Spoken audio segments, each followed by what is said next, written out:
You are drowning in the open sea, and the shore you are desperately swimming towards is an illusion. Let that sink in, not as a metaphor, not as some poetic abstraction. Feel it, the burn in your lungs, a fire that uses your own breath as fuel, the icy, relentless weight of the water, a cloak that pulls you into the abyss.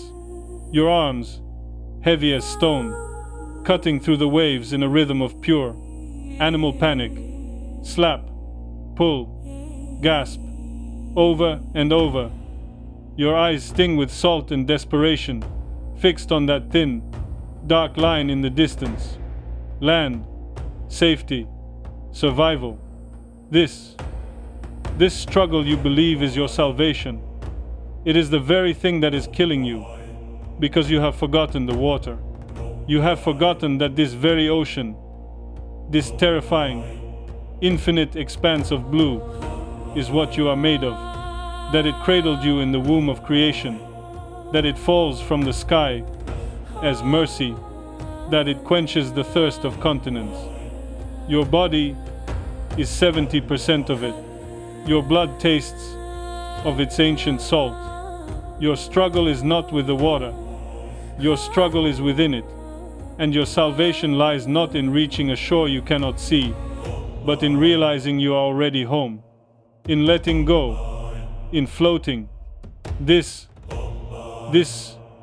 surrender to the reality of the ocean is tawakkul.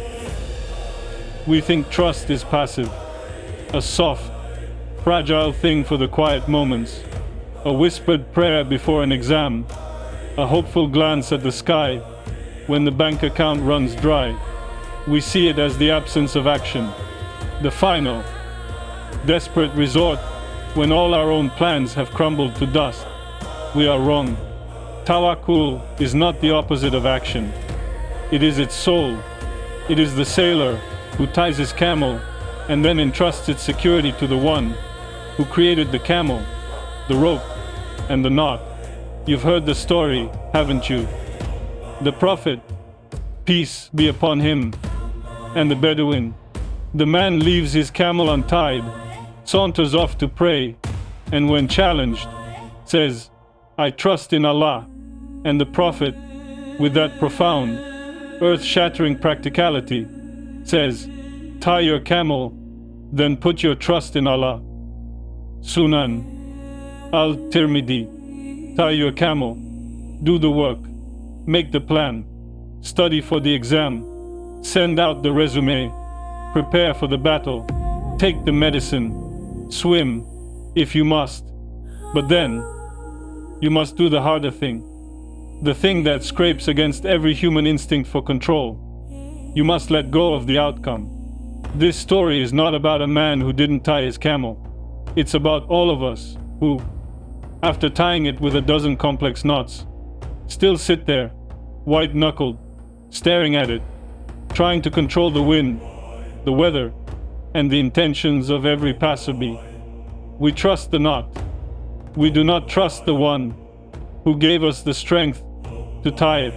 Before we begin our descent into the unknown, ensure your perspective is locked in. Subscribe to the Tawhid Code and let the unraveling begin. Let me tell you about my ship. Not a metaphor this time. A real, groaning, timber and tar vessel I called the Striving. A name I thought was clever. I was a merchant. My faith was in the scales, in the ledger, in the favorable winds I could predict. I did my part. I worked tirelessly. I checked every seam, counted every sack of spice, hired the best crew. I tied my camels so well it became a work of art. And then I set sail for a land called certainty. The first week, the ocean was a sheet of glass, reflecting a sky so vast it felt like a promise. I'd stand on the deck, feeling the sun on my face, and think, see, this is the reward for my diligence, my planning, my control. I would recite the verses. Of course, I'd whisper, and whoever relies upon Allah, then He is sufficient for him. Surah At-Talaq 65-3. But in my heart, I heard it as, and whoever is as clever and hardworking as I am, then Allah will be sufficient for him. I had inverted the equation. I made my action the cause, and Allah's support its guaranteed effect. That is not tawakkul. That is a transaction, and the universe does not do business that way. The storm did not announce itself. It simply arrived. One moment, the world was calm. The next, the sky was a bruise of purple and black, and the wind was a screaming demon tearing at the sails. The sea was no longer a reflective sheet. It was a range of moving, liquid mountains, each peak intent on crushing us into the next valley. This was the action rising, not in a slow build, but in a single, terrifying crescendo. Can you imagine the sensory overload? The taste of cold, metallic fear in your mouth, the smell of soaked wool, and the salt of the crashing waves. The sound Allah, the sound of a world ending, the roar of the wind, the splintering of wood, the desperate shouts of men being swallowed by the chaos, the feel of the deck, slick and bucking like a wild beast beneath your feet, the violent, unpredictable lurch that throws you against the rail. And what was I doing? I was the captain. I was screaming orders. I was trying to hold the wheel, my knuckles bone white, fighting the storm itself. I was tying my camel with a frenzy that bordered on madness. I was using all my skill, all my planning, all my strength, and it was useless, absolute, humiliating, soul-crushing uselessness. That is the first brutal lesson of Tawakkul. You have to be brought to a point where your own hands, your own mind, your own meticulously tied knots are revealed to be utterly, laughably powerless. You have to be broken on the wheel of your own striving. I remember clinging to the mast, water crashing over me, gasping for air that was more water than oxygen. And in a moment of surreal clarity, a question formed in my mind, not from me, but to me. What are you holding on to? This piece of wood? This mast that could snap like a twig in the next second? This plan? This ledger? This illusion of control? It was then, in the heart of the maelstrom, that the second lesson began to dawn.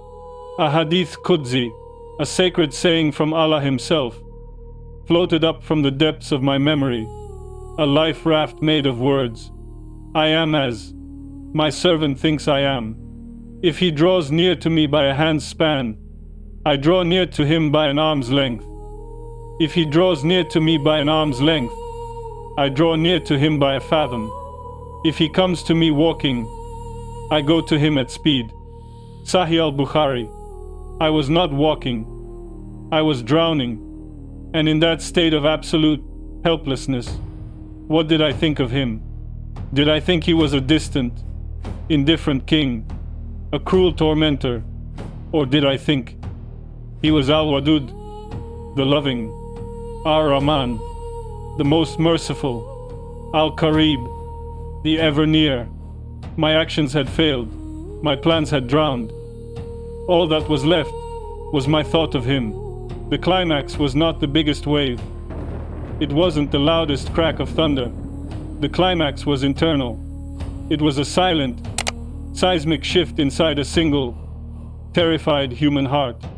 I let go of the mast, not physically. I'm not a fool. The Prophet told us to tie our camel. I held on, but internally, I let go. I surrendered the outcome. I released the white-knuckled grip I had on my own destiny. I stopped fighting the storm and started speaking to the Lord of the storm. My prayers changed. They were no longer pleas for the storm to stop. They were not negotiations. Get me out of this, and I'll be better. They became acknowledgements. Ya Allah, I whispered. The words torn from my lips by the wind. This ship is yours. This ocean is yours. This storm obeys only your command. And my soul is yours. To you it shall return. I recited, not with panic, but with a strange, burgeoning peace. Indeed, to Allah we belong, and to Him we shall return. Surah Al-Baqarah 2-156. And then, the words of Yunus, peace be upon him, when he was in the belly of the whale, in a darkness deeper than mine. La ilaha anta, subhanaka, inni kuntu minaz-zalimin. There is no deity except you. Exalted are you. Indeed, I have been of the wrongdoers. Surah Al-Anbiya 21-87. I wasn't just reciting. I was feeling it. I was the wrongdoer. My wrongdoing was my arrogance. My trust in the ship instead of the shipmaker. My faith in the plan instead of the planner. And in that admission of powerlessness, a power flooded in. Not the power to calm the storm, but the power to be calm within it. A verse I had read 1,000 times suddenly became a physical reality. A warm light in the freezing dark. Unquestionably, by the remembrance of Allah, hearts are assured. Surah Ar-Ra'd 13:28. My heart was being assured, while the world was literally falling apart around me. This is the spectacular climax. Not a Hollywood miracle, where the clouds part instantly and the sun beams down. The storm raged on. The waves still threatened to swallow us. But the war inside me was over.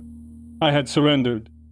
I had truly, for the first time, practiced tawakkul. I had done my part. I had fought until I could fight no more. And then I had handed the matter over to its true owner. And then came the external shift. It was subtle at first. The wind, which had been screaming in a single, relentless note, seemed to find a new tone. The waves, which had been crashing from every direction, began to find a rhythm, as if being conducted. A piece of wreckage floated by, and without thinking, I grabbed it, a larger, more stable piece of wood. Tie your camel. I shifted my grip from the splintering mast to this new raft. I didn't see an angel. I didn't hear a voice from the heavens. I saw the natural world, created by Allah, begin to operate according to a wisdom I had finally stopped fighting. The current, which had been our enemy, began to carry me. The rain, which had been trying to drown us, began to soften. The darkness remained, but it was no longer a terrifying void. It was a blanket. It was the same darkness that cradles the seed in the earth before it sprouts. It was purposeful. I had stopped swimming for a shore I couldn't see, and had started floating in the ocean that was His. I washed up on a beach I never knew existed. A different shore altogether. Not the land of certainty I had been trying to reach. This was the land of submission. Al-Islam. I was the only survivor. Or so I thought. I later learned a handful of my crew, in their own scattered lifeboats, had also made it. They had their own stories, their own moments of letting go. I lost everything. My ship, my cargo, my wealth, the identity I had built as a successful, self-made merchant. It was all stripped away, waterlogged and ruined on that foreign sand. And I had never been richer. Sitting on that beach, the rising sun warming my skin, the gentle lap of the waves, a lullaby after the symphony of terror, I understood. Tawakkul is the ultimate homecoming. It is the return to your natural state, your fitra.